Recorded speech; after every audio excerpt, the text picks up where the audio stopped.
नमस्कार, मैं दिव्या श्रीवास्तव। आप देख रहे हैं स्टार भारत। लगातार चुनावों को लेकर के हम पूरी जानकारी आप तक पहुंचाने का काम कर रहे हैं। आपको बता दूं कि जैसे कि गर्मी का मौसम दिन पर दिन बढ़ता जा रहा है, वैसे ही सियासत में गर्मी देखने को मिल रही है। अगर मैं बात करूं लोकसभा सीट की, तो रायबरेली की लोकसभा सीट इस वक्त की सबसे हॉट सीट में से एक हो गई है। आखिर ऐसा क्यों? ऐसा इसलिए है क्योंकि रायबरेली से नामांकन कर चुके हैं राहुल गांधी।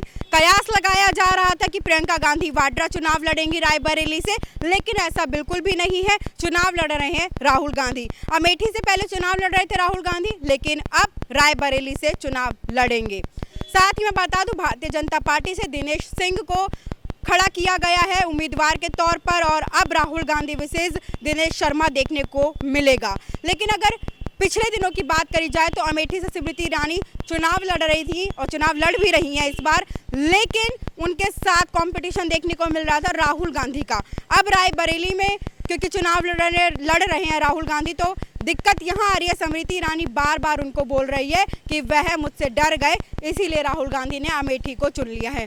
अच्छा, अगर मैं आपको पूरी तरीके से बात बता दूं तो सोनिया गांधी के चुनाव प्रचार की अगर मैं बात करूं, सोनिया गांधी ने संन्यास ले लिया चुनाव से। तो पहले बताया जा रहा था कि रायबरेली से प्रियंका गांधी वाड्रा चुनाव लड़ेंगे, लेकिन ऐसा नहीं है। अब राहुल गांधी चुनाव लड़ रहे हैं। राहुल गांधी की अगर बात करी जाए तो राहुल गांधी वायनाड यानी साउथ से भी चुनाव लड़ रहे हैं, और उत्तर प्रदेश की बात करी जाए तो रायबरेली से भी चुनाव लड़ रहे हैं। वहीं प्रधानमंत्री मोदी की बात करी जाए तो वो केवल बनारस से ही चुनाव लड़ रहे हैं।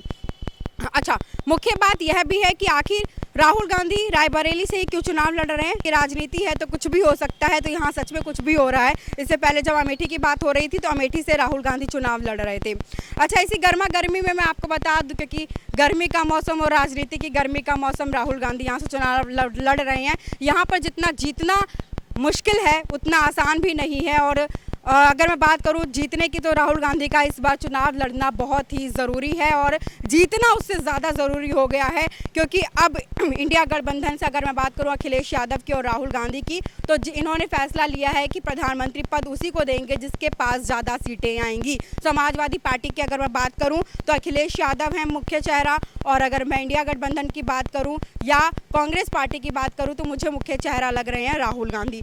तमाम हम आपको लगातार खबर देते हैं। स्टार भारत की पूरी टीम लगी हुई है।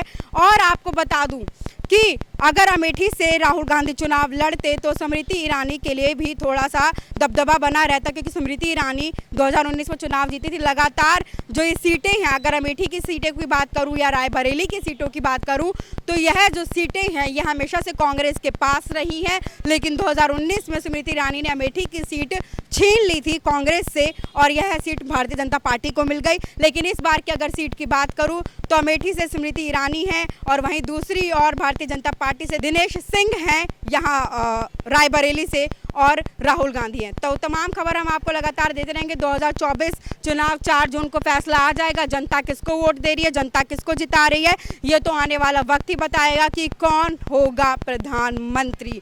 और सबसे बड़ी बात, इस बार का जो चुनाव है बहुत दिलचस्प वाला चुनाव है, क्योंकि अगर मैं राहुल गांधी की छवि की बात करूं तो उन्होंने जब भारत जोड़ो न्याय यात्रा शुरू करी थी उसके बाद से छवि में काफ़ी सुधार देखने को भी मिला है। और अगर मैं बता दूं तो काफ़ी जो लोग हैं वो उनसे जुड़ते भी जा रहे हैं राहुल गांधी से।